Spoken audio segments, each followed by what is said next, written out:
Bismillahirrahmanirrahim. Assalamu alaikum class 10. Welcome back to another computer lecture. I am your instructor Anika Muzammil, and so far this is the fourth lecture from the chapter number 2. As you all know, we are studying about programming in C. So let's begin with today's lecture. Let me tell you first of all what we are basically going to learn today. It will be a more creative today, as we will practice a little bit programming as well. We will practice basically two basic programs of C language. I must have shared a video of installing dev C++ before the summer vacations, I remember, and I also gave you instructions to install that software because we are going to use that software. So today we will see this some little practical work of dev C++. So what we are going to learn today, we will learn about the structure of a C program, like what it includes, what kind of body it has, what kind of comments do we use C language, what are their purpose, how many types they have, and why do we actually use it, what is their meaning for using them in C++, like that would be counted as their purpose. And obviously, as I have told you, that we will write a program using dev C++, a little bit practice program, and then we will also calculate sum and product of two numbers. That program was not included as in practice, but in the example of comments they have included this program. So I thought I must give you a little bit glimpse of this program, like how do we actually create a productive program rather than displaying some simple context. So we will obviously calculate sum and product of two numbers that we will take from user, and the last one would be your home task, and that also depends upon your program, like you have to perform a little bit practical work as well the theory. So let's begin with today's lecture. As you all know, the first topic is the structure of a C program. It is basically a format that in the way in which a program is written, in which a C program is written. Here you can see we have a preprocessor directive. Let me use the pointer so that you can pick up things easily. So a structure of C language includes a program in C language includes preprocessor directive first of all. Then there comes a main function in which you just declare some variables and you write multiple statements. These statements could be the text you want to display or some processing you want to be you want them to get done upon the variables you have declared previously. This is basically called the body of main function. This is your main function. This is pre-processor directive, and then it comes the body of main function. The rest part is basically the functions that are defined by the user. They hold a specific meaning. They perform a specific task as well. So there could be a number of multiple functions a user can define. So let's focus to the basic area which includes this portion. ठीक है, आपके पास आज का जो काम है वो इतने से पोर्शन के ऊपर इंक्लूड है. Just forget about the user defined function. We will definitely look forward to them when the topic comes formally in the coming lectures, in the coming chapters as well. So what we have to remember so far is the preprocessor directive, that is the first part of your program. Then it comes about the main function, and then comes about the body of main function. So let's do a little bit practice. We will write a simple program that will just display the following statement that is being written on your screen: I love Pakistan. Using dev C++, we are going to display this simple message on the screen. So let's practice this activity. First of all, you must have dev C++ in your computer system. You must have installed this software, as I have told you. अगर आपने वो lecture देखा है और आपने मेरे instructions को follow किया है, the whole method and the whole process is being given in that lecture, that how to install dev C++. In case if you have missed that lecture or you have any ambiguity or any difficulty installing this software, you can contact me. So here you can see shortcut to this software. If you don't have this software on your desktop, you can just search it here on the search bar, or you can open this from the start button where you can search the program dev C++ from the accessories, right? So let's begin with today's program. That would be the first program of dev C++. Let me guide you how do we create a file using dev C++. Software को आपने open किया, you will click on file के ऊपर आप जाएंगे new and you will choose a project, right? आपने first step क्या करना है, program को open किया, you will click on file, then you will go on new and then you will choose project. Project में you have to choose console application. What you have to choose? You have to choose console application. Just click on it, okay, and then here comes a pop-up window where it demands the name of the project you want to, the name of the file you want to save it as. So I will save it. What should my okay, program number 1. Since this is your first activity, here it shows you the location, saving documents. जैसे document में save हो रहा है, you can save it somewhere else as well. तो हम इसको program number 1 के साथ save कर रहे हैं. आप जब प्रोग्राम को सेव करेंगे तो इस तरीके की आपके पास विंडो शो हो जाएगी. I will request you all to just select this data and delete. आप इस सारे डेटा को सिलेक्ट करें और उसको डिलीट कर दें. सबसे पहले प्रोग्राम में हमने क्या चीज लिखनी है, प्री प्रोसेसर डायरेक्टिव्स. आपके पास आगे लेक्चर में है भी कि प्री प्रोसेसर डायरेक्टिव को कैसे लिखा जाता है, लेकिन यहाँ पे क्योंकि हमने प्रैक्टिस करनी है पहले, तो हम इसको मैं आपको यहाँ पे थोड़ा सा एक्सप्लेन कर देती हूँ. आपके पास हैश सिंबल के साथ यूज होती है and you have to use include keyword, ठीक है. उसके बाद आप हेडर फाइल यूज करते हैं. हेडर फाइल्स का आपने पिछले लेक्चर में पढ़ा होगा. हमने सिंपल स्क्रीन के ऊपर मैसेज डिस्प्ले करवाना है, आई लव पाकिस्तान. तो दैट मीन्स कि मैंने आउटपुट डिस्प्ले करवाने का मतलब है कि आउटपुट शो होनी चाहिए स्क्रीन के ऊपर. और आउटपुट के लिए हमने हेडर फाइल्स, 3 किस्म की हेडर फाइल्स पढ़ी थी, studio.h, conio.h और math.h. कौन सा जो है वो हेडर फाइल हमारे पास इनपुट आउटपुट के फंक्शंस हमें प्रोवाइड करता है, that is your studio.h which stands for basically standard input output I guess, ठीक है, studio.h. सो ये हो गया आपके पास प्री प्रोसेसर डायरेक्टिव जिसके अंदर हमने हेडर फाइल को इंक्लूड कर लिया है. बुक के अंदर आपके पास जो फंक्शन गिवन है that is basically this one, void main and void. But this software does not run with this statement, so we have to write something else here which could be int main. आप बस मेरी instructions को follow करें. int is the data type of this function that will return some value. उसके बाद हमने ये, अच्छा पहली चीज हमारे पास हो गई थी ये प्री प्रोसेसर डायरेक्टिव और ये मेन फंक्शन आ गया. तो उसके बाद तीसरी चीज क्या थी, मेन फंक्शन की body of main function that starts with करली ब्रैकेट, ठीक है. करली ब्रैकेट के साथ आपके पास स्टार्ट होगी, वो खुद ही आप करली ब्रैकेट टाइप करते हो तो खुद ही उसका and B and part B उसका जो है वो राइट कर देता है by default. So what we have to print, what we have to display, we have to print the statement I love Pakistan.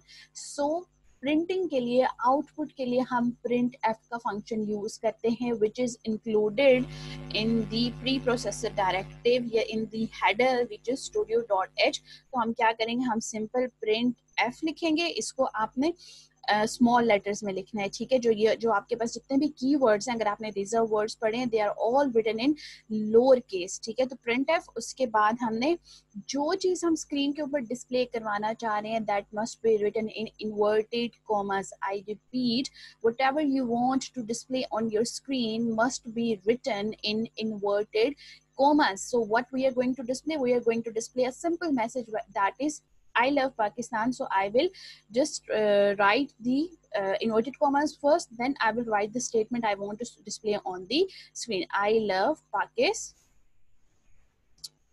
Spelling mistake. I love Pakistan, ठीक है. उसके बाद inverted comma close, bracket close. उसके बाद जो भी statement main function के अंदर लिखी जाती है that must be closed with the semicolon. That is the syntax of C language. We have studied about the syntax. It is just like the grammar of any language, any basic language. So what you have to follow the same syntax here. Bracket open की है, उसको close करना है, ठीक है. Inverted comma का एक end अगर डाला है, you have to close inverted commas as well. And any statement which is written in the main function must be closed, must be ended with the symbol called semicolon. कोई भी statement आपने main function के अंदर लिखनी है, आपने उसको semicolon के साथ क्लोज करना है. Here we are done with the program. We must write a statement return 0 because return 0 हमारे पास जो है वो कोई भी वैल्यू 0 वैल्यू रिटर्न करिए, इसकी वजह से जो हमने मेन फंक्शन रखा है ना, इंट मेन, ठीक है. ये जब आगे आपके पास मेन फंक्शन को एक्सप्लेन होगा, मेन फंक्शन को टॉपिक आएगा, तब मैं आप लोगों को एक्सप्लेन करूंगी कि इंट मेन हमने इंट मेन था तो हमने उसके साथ रिटर्न 0 क्यों लगाया है. बट जस्ट रिमेंबर, जहां पर भी हम लोगों ने, जब हम फंक्शन की डेटा टाइप रिटर्न टाइप जो है वो इंट रखेंगे, तो हमने ये वाली स्टेटमेंट उसके साथ लाजमी लिखनी है. That means this function is returning us value 0. Program हमारे पास हमने लिख लिया. प्रोग्राम लिखने के बाद हमने क्या पढ़ा था, जो IDE एनवायरनमेंट था उसके according when the program is written, आपके पास जब टेक्स्ट एडिटर में प्रोग्राम लिखा जाता है, the next thing is compilation. Compilation of that programs is necessary to run the program, to execute the program. Before execution you need to compile the program which tells if there is any error in your program. So हम इसको compile करते हैं. उसके लिए आप यहाँ पे ये जो टैब्स हैं आप लोगों को नजर आ रहे होंगे रिबन में, एग्जीक्यूट के ऊपर क्लिक करेंगे और compile. Here is a shortcut key for compile as well which is F9. Compile के ऊपर क्लिक किया, it asks for saving the file. तो हम इसको मेन के साथ जो है वो सेव कर लेते हैं, ठीक है. इसका जो फंक्शन, या इसको मैं आई लव पाकिस्तान, ठीक है, उसको मैंने इसके साथ सेव, आई लव पाकिस्तान के नाम के साथ सेव कर लिया.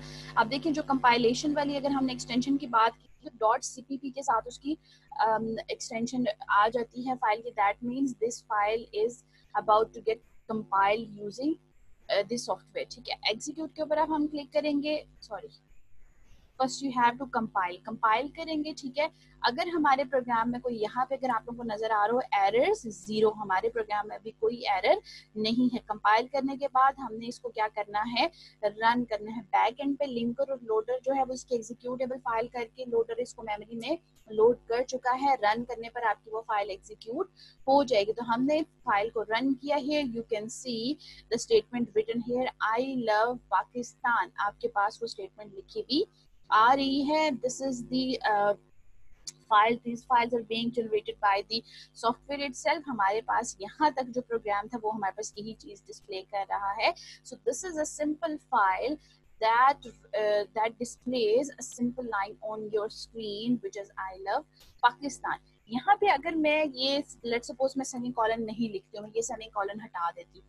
अब अगर मैं फाइल को कंपाइल करती हूँ तो it will definitely show an error. यहाँ पे अब देखें ये मेरे पास जो है एरर आने के साथ ही कंपाइलर ने क्या किया, हमने जैसे बात की थी कि जो IDE एनवायरनमेंट के अंदर कंपाइलर जो है जहाँ पे एरर आता है वो उस लाइन को खुद ही किसी कलर के साथ हाईलाइट कर लेते हैं, जिसके लिए यूजर के लिए आसानी होती है फाइंड आउट करने में कि एरर कहाँ पे है, ठीक है. तो यहाँ पे अगर इस लाइन को हाईलाइट करें, it means there is a error. यहीं पे आसपास कहीं पे कोई एरर है. तो वो एरर क्या था कि मैंने स्टेटमेंट मेन फंक्शन के अंदर जो लिखी उसको मैंने सेमीकोलन के साथ एंड नहीं किया. As soon as I correct the error, the file can be compiled without any error and it is ready to run. अब यहाँ पे अब वो error correct हो गया, मैंने correct कर लिया. Now I can execute the file. I will just simply run it and जो मेरी statement मैं screen के ऊपर display करवाना चाह रही हूँ वो यहाँ पे show हो जाएगी. अभी हम कुछ भी display करवा चुके हो, I love Pakistan and I live in Pakistan since I live in Pakistan from my childhood and it is बस इतनी स्टेटमेंट लिखते हैं, या हम इसके आगे कोई भी स्टेटमेंट आप अपनी मर्जी से ऐड कर सकते हैं, ठीक है. मैंने फाइल को सेव किया, उसको कंपाइल किया, there is no error and then I just have executed the file. देखें आपने हमने जो स्टेटमेंट लिखी थी उसको जो एडिट किया था, I love Pakistan and I live in Pakistan from my childhood, ठीक है. तो ये आपके पास क्या है, सिंपल एक प्रोग्राम है जो कि स्क्रीन के ऊपर जो टेक्स्ट आप डिस्प्ले करवाना चाह रहे हैं वो डिस्प्ले करें। आप अपनी मर्जी से इस लाइन को यहाँ से एडिट कर सकते हैं। तो यहाँ तक आप लोगों को समझ आ गई कि हमने प्रोग्राम के अंदर क्या सबसे पहले प्री प्रोसेसर डायरेक्टिव ऐड की, उसके अंदर हमने हेडर फाइल को इंक्लूड कराया, ठीक है। उसके बाद हमने मेन फंक्शन लिखा, उसके बाद हमने मेन फंक्शन की बॉडी लिखी, उसके बाद हमने प्रोग्राम को कंपाइल करके रन किया और हमें हमारे डिजायर रिजल्ट मिल गए हैं, ठीक है। Okay, saving changes to the project and moving back to our lecture। हमने प्रैक्टिस कर ली, जो बुक के अंदर जो एग्जाम्पल थी हमने उसकी प्रैक्टिस कर ली है। आई वुड रिक्वेस्ट कि आप लोग भी यही एक्टिविटी परफॉर्म करें। ओके, नेक्स्ट चीज, अब हमारे पास जो जो तीन चीजें थी बेसिकली जो प्रोग्राम के मेन पार्ट्स थे, which was one was pre processor directive, ठीक है। आपके पास प्री प्रोसेसर डायरेक्टिव आता है, उसके साथ साथ हमने क्या पढ़ा था, उसके साथ हमारे पास है मेन फंक्शन, और उसके साथ क्या थी, the body of main function. Here you can see preprocessor directive, ठीक है। उसके बाद मेन फंक्शन, और उसके बाद हमारे पास क्या था, body of main function. Although I have explained a little bit about pre processor directive while performing the activity, but we must learn what a preprocessor directive is. It is basically every language, okay, every C language, every program in C language uses certain preprocessor directives which basically starts with the symbol hash, and you can use the preprocessor directive with keyword include, or you can use it with the keyword define। mostly हम hash include को जो है वो use करते हैं।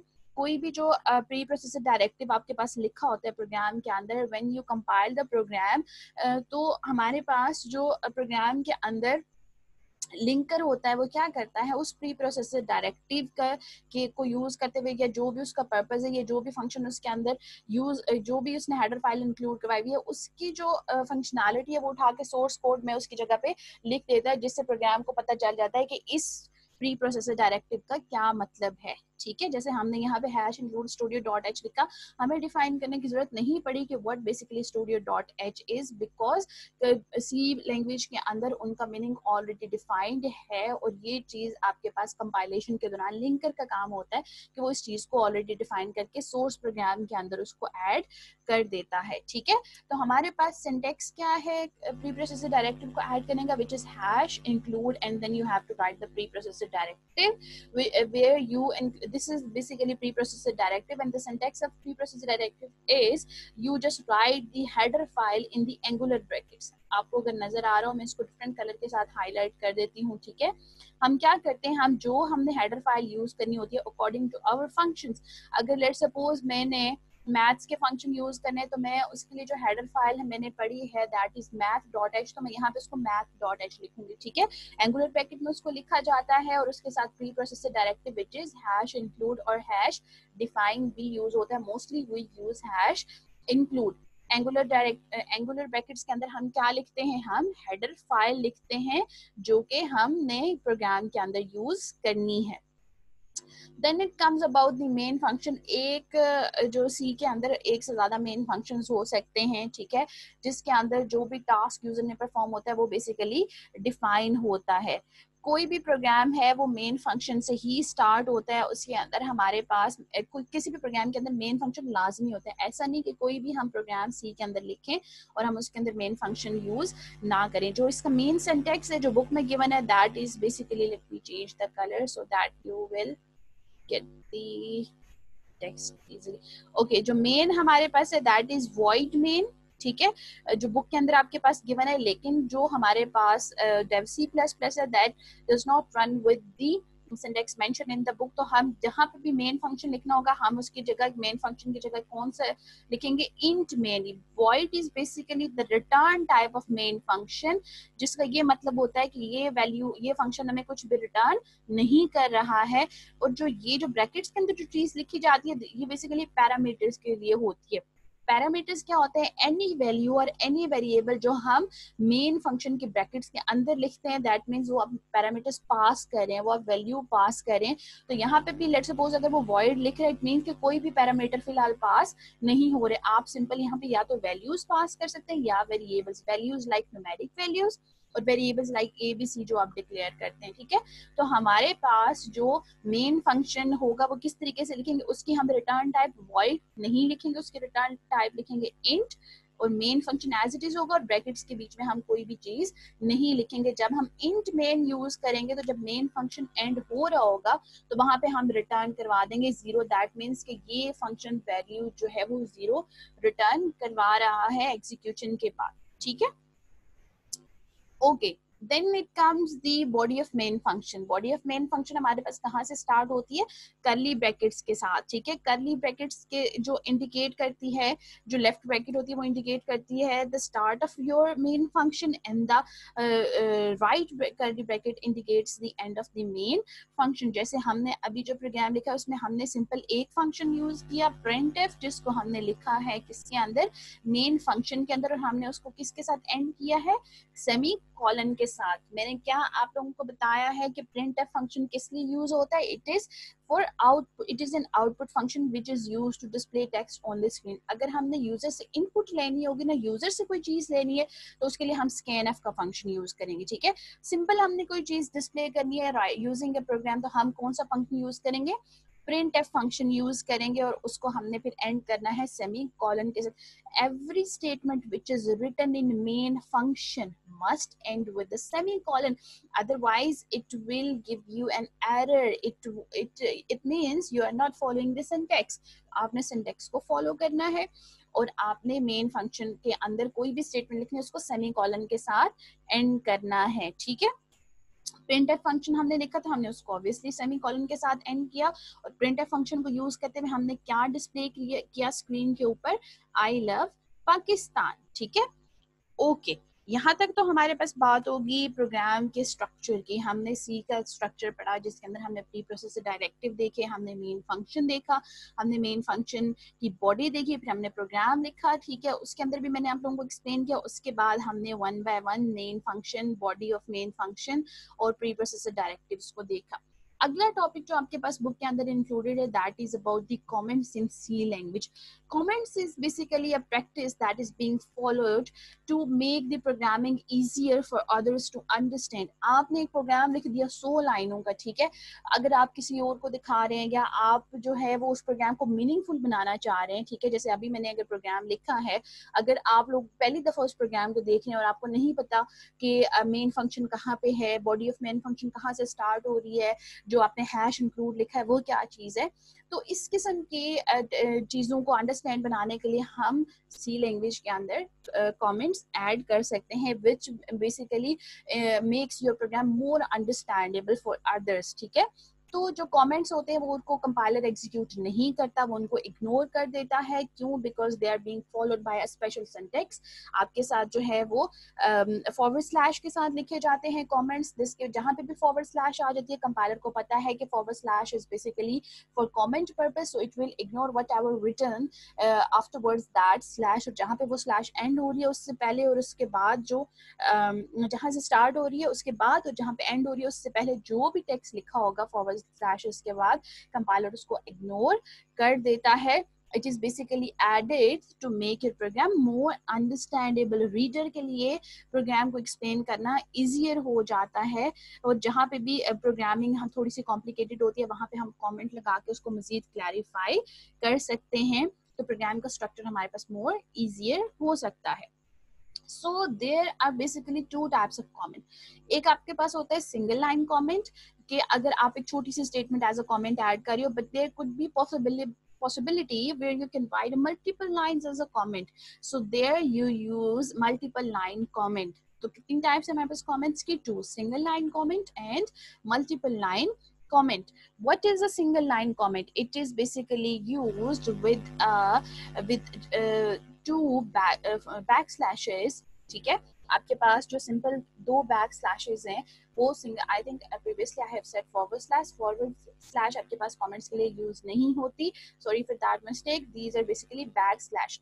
तो back slash आपके पास कमेंट्स के लिए यूज होती है अगर हमने हमारा कमेंट स्मॉल सा है, एक छोटी सी हमने कोई चीज लिखनी है, तो हम डबल बैक स्लैश के साथ सिंगल कमेंट को लिखेंगे। This is the syntax of a single line comment and here is an example of single line comment जिसके अंदर जो है वो प्रोग्रामर का टाइटल लिखा हुआ है कि ये प्रोग्राम जी सज्जाद हैदर साहब ने लिखा है, तो वो इस प्रोग्राम को ऑन करते हैं। तो इस तरीके से आप भी प्रोग्राम लिख के लेट्स सपोज आप अगले की रीडेबिलिटी के लिए ये चीज ऐड कर सकते हैं, ये प्रोग्राम मैंने लिखा है, या आप उसके अंदर कोई भी अपनी मर्जी से कोई भी statement as a comment add कर सकते हैं जो कि आप चाहते हैं कि एग्जीक्यूट ना हो, ठीक है।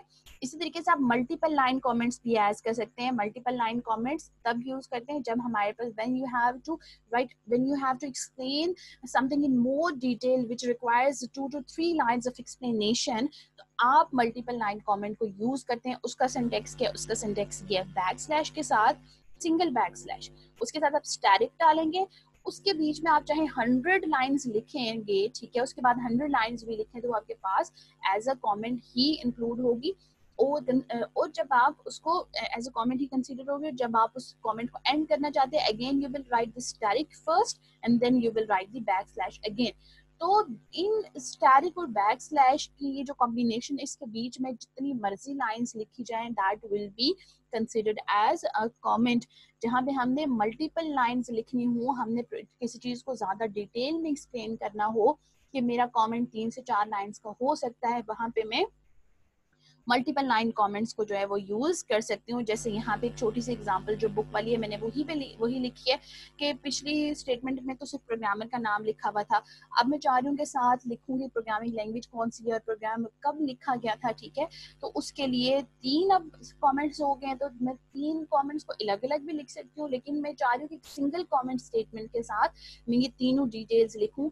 तो मैंने मल्टीपल लाइन कमेंट को यूज किया जिसके अंदर बैक स्लैश स्टैटिक के साथ मैंने इसको स्टार्ट किया। उसके बाद मैंने अपना नाम लिखा कि लेट्स सपोज जो भी प्रोग्रामर है, फिर मैंने लिखा कि which programming language that is being used by that programmer and what was the date that program was written actually. उसके बाद मैंने उस कमेंट को ऐड करना है, तो then I will write the static symbol first and then I will write the backslash. So this is how you can use comments in a computer programming language. So again here comes another activity जो कि आपके पास book के अंदर मौजूद है, ठीक है, जिसके अंदर मल्टीपल लाइन कमेंट को यूज करते हुए कमेंट सिंगल कमेंट का यूज बेसिकली दिखाया गया है। और उसके अंदर प्रोग्रामर ने क्या किया हुआ है, 2 नंबर्स को लिया हुआ है, उनका सम और प्रोडक्ट भी फाइंड आउट किया हुआ है। तो हम क्या करते हैं कि हम एक प्रोग्राम देख लेते हैं जिसके अंदर ये दोनों चीजें हो रही है, ठीक है। तो हम दोबारा से क्या करेंगे, हम C++ का प्रोग्राम डेव C++ को ओपन करें। क्या तरीकेकार था, आपको थोड़ी सी चीजें रिवाइज भी हो जाएंगी। We will click on file, then new and then project के बाद हमने क्या सिलेक्ट करना है, console application and then this is your let's suppose project number 2। इसको हमने सेव कर लिया, ठीक है। उसके बाद जो भी अलबला लिखा हुआ आएगा हम उसको बिल्कुल भी नहीं कंसिडर करेंगे, बिल्कुल ऐसे ही जैसे मैडम आपको काम बताती हैं और बहुत सारे बच्चे उसको नहीं करते, तो हम इसी तरीके से इसको भी इग्नोर करेंगे। Right, you get it right. अब हमने क्या करना है, सबसे पहले क्या चीज लिखेंगे, प्री प्रोसेसर डायरेक्टिव, ठीक है। तो हम बेसिकली मोस्टली जो है वो उसके प्री प्रोसेसर डायरेक्टिव के अंदर हम studio.h ही यूज करें, क्योंकि हम अभी तक काम करेंगे इनपुट और आउटपुट का, ठीक है। हम इनपुट आउटपुट फंक्शन यूज करें। तो प्री प्रोसेसर डायरेक्टिव किस सिंबल से स्टार्ट होता है, हैश सिंबल के साथ स्टार्ट होता है and you have to use write the keyword include. उसके बाद एंगल ब्रैकेट्स के अंदर हम हेडर फाइल लिखेंगे जो हम इंक्लूड कराना चाह रहे हैं which is studio.h। Then what we will write the main function. उसके लिए मैंने आपको क्या बताया, इंट लिखेंगे, ठीक है। Int is the integer, int is basically data type, ठीक है। आगे अगली क्लास में मैं चाह रही थी आज ही वो कवर हो जाए, बट प्रैक्टिकल की वजह से लेक्चर लेंथी हो गया है, तो इस वजह से मैं आज इंक्लूड नहीं कर पाई, लेकिन नेक्स्ट लेक्चर में आप लोगों को ये पता लग जाएगा इंट क्या है, क्योंकि we will study the data types. Then int के साथ क्या लिखना है हमने, main. You have to write this all in lower case, ठीक है। मेन फंक्शन लिख दिया। बॉडी ऑफ मेन फंक्शन के लिए हम करली ब्रैकेट लिखेंगे, ठीक है।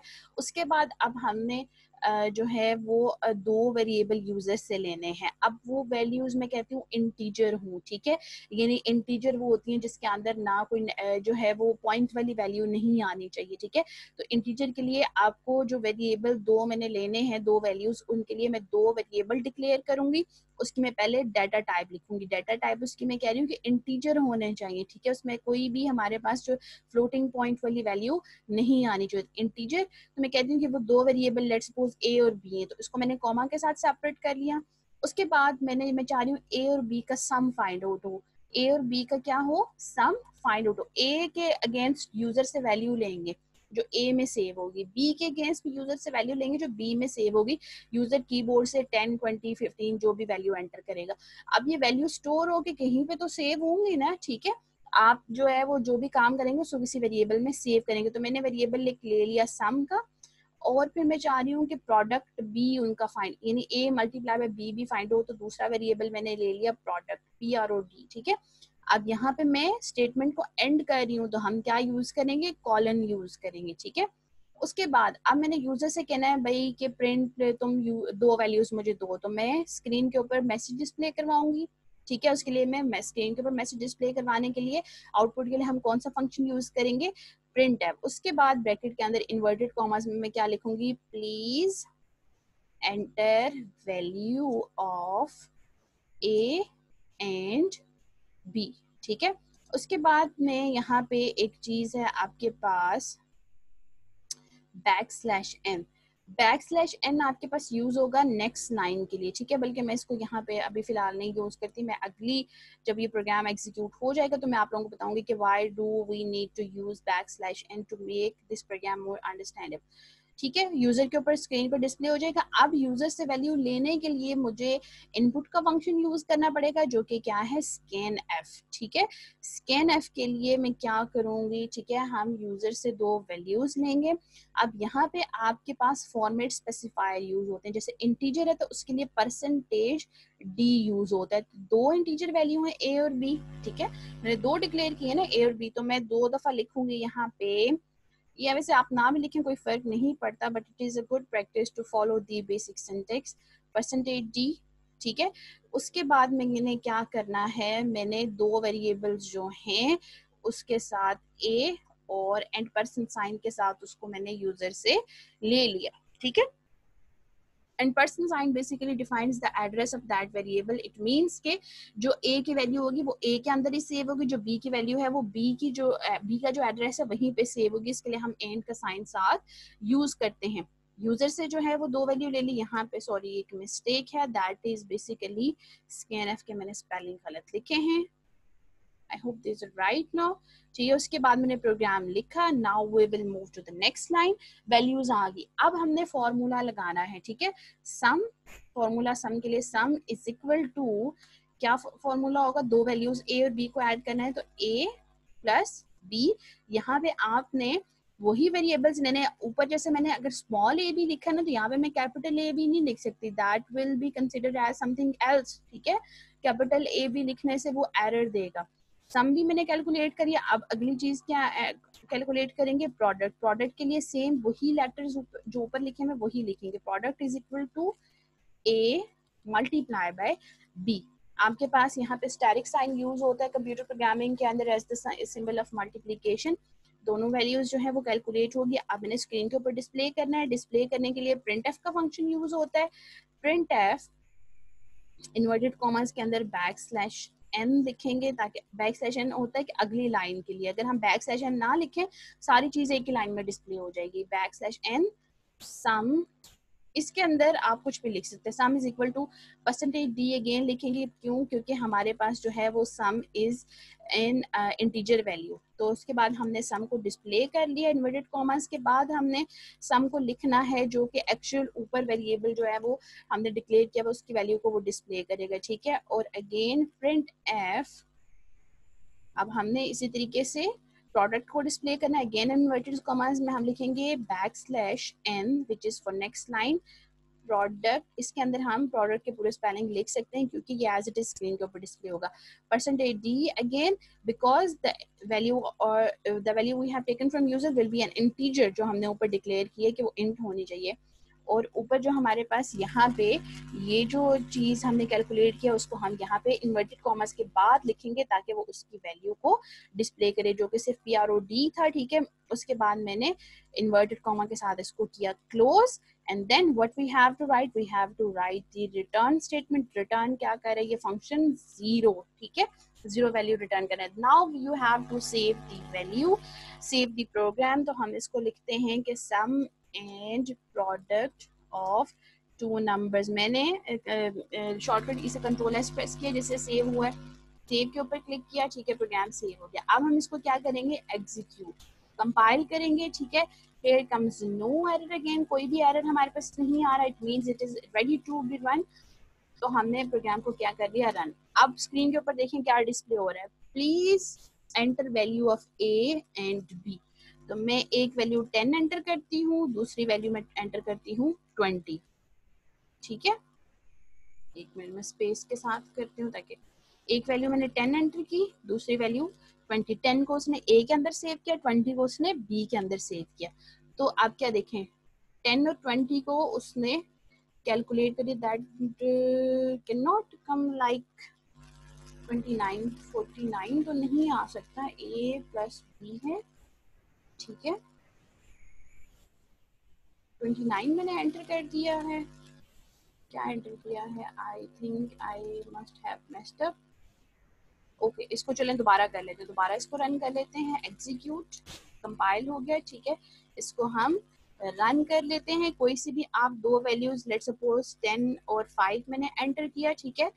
तो आई थिंक प्रीवियसली कोई और वैल्यू को ये ले रहा है क्योंकि प्रीवियसली मैंने एक प्रोग्राम रन किया है, शायद ये उसी की एग्जीक्यूशन को जो है उसी की वैल्यूज को कंसीडर कर रहा है, ठीक है। तो इस तरीके से बेसिकली सम और प्रोडक्ट आपके पास डिस्प्ले हो जाएंगे। There must be some error in the program की वैल्यू मेरे पास जो है वो गलत शो कर रहा है, कैलकुलेशन गलत आ रही है, but this is how you write a program using C language. अच्छा, यहाँ पे अगर हम कमेंट ऐड करना चाहें कि यूजर को नहीं पता कि ये फंक्शन प्रिंट एफ का फंक्शन क्या कर रहा है, तो यहाँ पे अगर हम कमेंट, मैंने क्या बताया था, डबल स्लैश के साथ जो फॉरवर्ड स्लैश होती है उसके साथ आपके पास जो है वो लिखा जाता है। फॉरवर्ड स्लैश के साथ हम क्या लिखेंगे? This line displays a function which is used for output। अगर आप देखें यहाँ पे जो बैक स्लैश के बाद मैंने जो भी स्टेटमेंट लिखी है उसने उसका कलर जो है वो चेंज कर लिया, बेसिकली ग्रीन भी टर्न हो जाता है, ठीक है। तो ब्लू में दैट मीन्स कि this line scores special meaning, ठीक है। तो आपके पास यहाँ पे ये कमेंट को शो करता है। अगर यहाँ पे मैं अब मल्टीपल कमेंट ऐड करना चाह रही हूँ तो मैं तीन चार लाइंस लिखना चाह रही हूँ, ठीक है, कि ये जो नीचे सम और प्रोडक्ट वाला फंक्शन क्या करना चाह रहे हैं। तो यहाँ पे मैं मल्टीपल लाइंस के लिए, मल्टीपल कमेंट्स के लिए क्या यूज करूंगी? बैक स्लैश और स्टैरिक, ठीक है। उसके बाद अभी देखें क्योंकि मैंने इसको क्लोज नहीं किया तो उसने आगे वाली सारी चीज को एज अ कमेंट ले लिया। These statements shows how to calculate sum and product. अगली लाइन में मैं लिख रही हूँ, let suppose, and it also displays the result on the screen, ठीक है। उसके बाद मैंने अगेन स्टारिक प्रेस किया, ठीक है, और बैक स्लैश से उसके के साथ क्या किया? क्लोज कर दिया। So this is how you can add a single line comment and you can add a multiple line comment in your document, ठीक है। आई होप आप लोगों को ये प्रोग्राम वाली थोड़ी बहुत चीज समझ आ गई होगी। अगर ये वाला प्रोग्राम समझ नहीं आया ना कि ये किस तरीके से लिखा गया, डोंट वरी, आगे हमारे पास जो प्रोग्राम स्टार्ट होंगे वो इसी किस्म के होंगे, तो तब हम प्रैक्टिस करेंगे डेली, तो आप लोगों को ज्यादा अच्छे से चीज जो है वो समझ आ जाएगी। So let's get back to the lecture which is here. Okay, हम लोगों ने मल्टीपल लाइन कमेंट को भी देख लिया और हमने सिंगल लाइन कमेंट को भी देख लिया, ठीक है। उसके साथ जो प्रोग्राम की एग्जांपल बुक के अंदर गिवन थी हमने उसको भी देख लिया। Here comes about the home task, what you have to do, you have to basically practically write a program which displays your name, class and roll number. जैसे आई लव यू पाकिस्तान हमने display की, इसी तरीके से एक programme आपने लिखना है जिसमें आपका नाम स्क्रीन पर डिस्प्ले हो, आपका रोल नंबर डिस्प्ले हो और आपकी क्लास डिस्प्ले हो, ये तो हो गया आपका प्रैक्टिकल वर्क, ठीक है। उसके साथ आपने प्रोग्राम क्वेश्चन एक डिफाइन करना है कि प्री प्रोसेसर डायरेक्टिव क्या है, और इंक्लूड हैश जो प्री प्रोसेसर डायरेक्टिव है उसको हमने डिटेल के साथ एक्सप्लेन करना है, और इस क्वेश्चन को आपने साथ याद भी करना है। That's all for today. I hope आप लोगों को आज वाला लेक्चर समझ आया होगा। अगर नहीं भी आया, you can just rewatch this video and you can consult me as well. आगे हम प्रोग्रामिंग इसी तरीके के प्रोग्राम्स हमें लिखने पड़ेंगे जिसमें हमारा प्रैक्टिकल वर्क ज़्यादा होगा, थ्योरी कम होगी। So you have to be ready for this. That's all for today. Have a good day ahead. Stay blessed and बच्चों अल्लाह हाफिज।